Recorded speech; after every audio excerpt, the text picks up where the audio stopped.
অসমবাসীলৈ উপহাৰ লৈ আহিছে দেশৰ প্ৰধানমন্ত্ৰী নৰেন্দ্ৰ মোদী আৰু আজি লাখ লাখ হিতাধিকাৰীয়ে লাভ কৰিব চৰকাৰী পকী ঘৰ আজি প্ৰধানমন্ত্ৰী নৰেন্দ্ৰ মোদীয়ে উন্মোচন কৰিব লাখ লাখ লোকৰ বাবে চৰকাৰী পকী ঘৰ সবিশেষ জনাবলৈ চেষ্টা কৰিম এই মুহূৰ্তত অসমবাসীলৈ উপহাৰ লৈ আহিছে দেশৰ প্ৰধানমন্ত্ৰী নৰেন্দ্ৰ মোদী আজি লাখ লাখ লোকে লাভ কৰিব চৰকাৰী ঘৰ 5 লাখৰো অধিক লোকক আজি ঘৰ দিব প্ৰধানমন্ত্ৰী মোদীয়ে আৰু প্ৰধানমন্ত্ৰী আবাস যোজনাৰ অধীনত লাখ লাখ গৃহ বিতৰণ কৰিব আজি বিতৰণ হ'ব লাখ লাখ গৃহ নৰেন্দ্ৰ মোদীৰ উপস্থিতিত প্ৰদান কৰা হ'ব চৰকাৰী পকী ঘৰ দিয়া হ'ব একাংশ হিতাধিকাৰীক ঘৰ প্ৰদান কৰিব দেশৰ প্ৰধানমন্ত্ৰী গৰাকীয়ে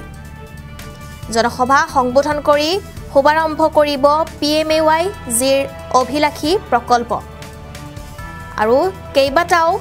পৰ্যায়ত লাখ লাখ লোকলৈ প্ৰদান কৰা হ'ব চৰকাৰী ঘৰ তিনিটা কিস্তিত পুনে পুনে হিতাধিকাৰীৰ একাউণ্টত সোমাব টকা বিকশিত ভাৰতৰ সংকল্পলৈ অসমবাসীলৈ এই উপহাৰ মোদী আমি জনাই আছো এই মুহূৰ্তত এটা বিশেষ খবৰ কিয়নো আজি দেশৰ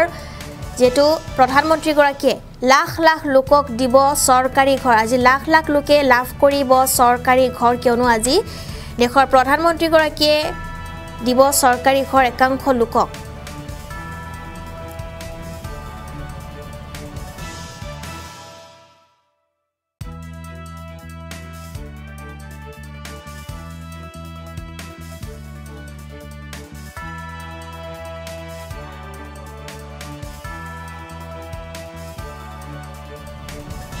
যেহেতু অসম উপস্থিত হৈছে দেশৰ প্ৰধানমন্ত্ৰী গৰাকী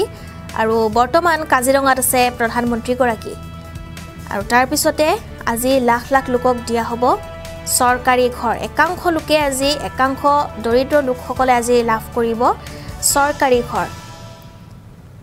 যোৰহাটত যেহেতু আজি উপস্থিত হ'ব দেশৰ প্ৰধানমন্ত্ৰী গৰাকী আৰু কিছু সময়ৰ পিছতে যোৰহাটত উপস্থিত হ'ব দেশৰ প্ৰধানমন্ত্ৰী গৰাকী প্ৰধানমন্ত্ৰীৰ যোৰহাট ভ্ৰমণৰ সময়সূচী পূৰ্বতকৈ আগবাঢ়িছে আৰু আজি প্ৰধানমন্ত্ৰী যোৰহাটৰ পৰা যেহেতু দুপৰীয়া তেওঁ 12:05 তেওঁ আহিব বুলি জানিব পৰা গৈছে আৰু লগতে প্ৰধানমন্ত্ৰী গৰাকীয়ে আজি লাখ লাখ হিতাধিকাৰীক প্ৰদান কৰিব চৰকাৰী ঘৰ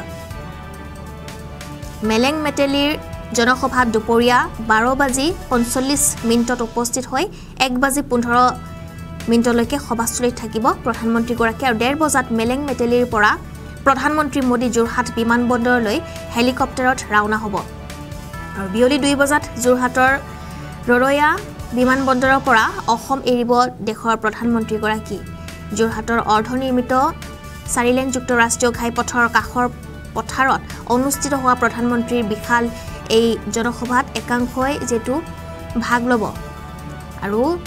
ইয়াৰ বাবে যোৰহাটৰ সভাস্থলীলৈ মানুহ আনিবৰ বাবে যেটো 6 পৰা 7 হাজাৰ সৰু বৰ গাড়ী ভাড়ালৈ লোৱা হৈছে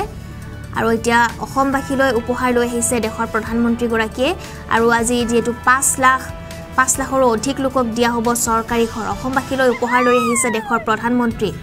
5 লাখৰো অধিক লোকক আজি ঘৰ দিব প্ৰধানমন্ত্ৰীৰ আবাস যোজনাৰ অধীনত লাখ লাখ গৃহ বিতৰণ আজি নৰেন্দ্ৰ মোদীৰ উপস্থিতিত প্ৰদান কৰা হ'ব চৰকাৰী ঘৰ হিতাধিকাৰীক ঘৰ প্ৰদান কৰিব দেশৰ প্ৰধানমন্ত্ৰী গৰাকীয়ে জনসভা সংবোধন কৰি শুভাৰম্ভ কৰিব PMAY জিৰ অভিলাষী প্ৰকল্প লগতে কেইবাটাও পৰ্যায়ত লাখ লাখ লোকলৈ প্ৰদান কৰা হ'ব চৰকাৰী ঘৰ আৰু তিনিটা কিস্তিত পুনে পুনে হিতাধিকাৰীৰ একাউণ্টত সোমাব টকা ঘৰ বনাবলৈ বিকশিত ভাৰতৰ সংকল্পলৈ অসমবাসীলৈ এই উপহাৰ দেশৰ প্ৰধানমন্ত্ৰী কিছু মন্তব্য আছে মুখ্যমন্ত্ৰী ডক্টৰ হিমন্ত বিশ্ব শৰ্মাৰ সেই মন্তব্য এবাৰ শুনাই ল'ব বিচাৰিম PMY ঘৰত যিসকলে জিঅ'টেক যোৱাবাৰ হোৱা নাছিল তেওঁলোকক ইলেকশ্যনৰ পিছত আমি আৰু এবাৰ জিঅ'টেকিঙৰ সুবিধা দিম কাৰণ মুখ্যমন্ত্ৰীৰ আবাস যোজনাও আৰম্ভ হ'ব প্ৰধানমন্ত্ৰীৰ আবাস যোজনাও আৰম্ভ হ'ব আমাৰ সুন্দৰভাৱে দুখীয়া লোকসকলে ঘৰো পাব কংগ্ৰেছৰ দিনত পাৰ চৰাই থাকিবৰ পৰা অংগনবাদী কেন্দ্ৰ বনিছিল আজিকালি ধুনীয়া অংগনবাদী কেন্দ্ৰ চৰকাৰে মেলেং মেটেলি যেটো খেল পথাৰ বা মেলেং মেটেলি পথাৰ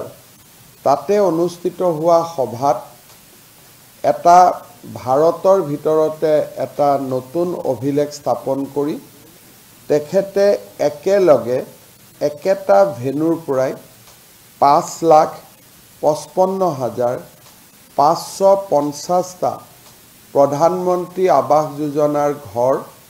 হিতাধিকাৰীসকলক প্ৰদান কৰিব। ইয়াৰ আগতে ভাৰতত একেখন মঞ্চৰ পৰাই 5,55,555টা ইমান সংখ্যক গৃহ একেটা স্থানৰ পৰাই হিতাধিকাৰীসকলক দিয়া হোৱা নাছিল। সেই ফালৰ পৰা সেইদিনাখন অসমে এটা নতুন অভিলেখ স্থাপন কৰিব। মেলেং মেটেলি যিটো খেলপথাৰ বা মেলেং মেটেলি পথাৰ, তাতে অনুষ্ঠিত হোৱা সভাত এটা ভাৰতৰ ভিতৰতে এটা নতুন অভিলেখ স্থাপন কৰি তেখেতে একেলগে একেটা ভেনুৰ পৰাই